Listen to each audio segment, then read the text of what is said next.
Sevgili Zeynep, doğum günün kutlu olsun. Hayatının her anında bilgiye, bilime ve aydınlığa olan sevdanla örnek bir Türk genci ol. Sevgili Zeynep, ülkemizin yarınlarını senin gibi gençlerin ellerine emanet etmek benim en büyük güvenimdir. Nice mutlu ve başarılarla dolu yaşlar diliyorum Zeynep. Fikrinin ince gülü, kalbimin şen bülbülü.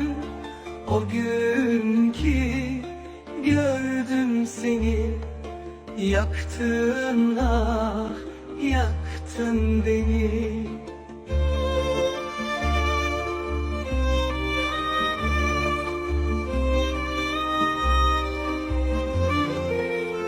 Yaktın ah, yaktın beni.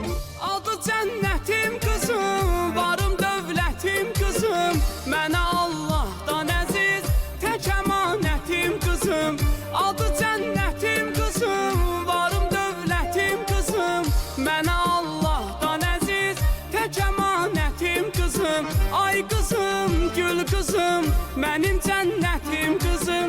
Ay qızım, gül qızım, mənim cənnətim qızım.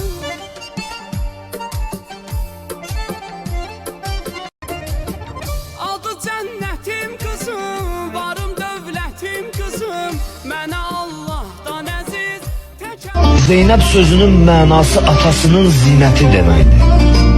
Bu adı da Həzrət Əli əleyhissalam xanım Zeynəbə qoymuşdu. Atasının zinəti, atasının bəzəyi anlamını verir. Adına layiq həyat tərzi yaşayıb. Həzrət Əliyə o qədər bənzəyirdi. İstər nitqində, istər ibadətində, istər şücaətində, istərsə də bütün xüsusiyyətlərdə sözün həqiqi mənasında öz ismətli atasına təqlid edirdi. Öz məsum atasına tam bənzəyirdi xanım Zeynəb.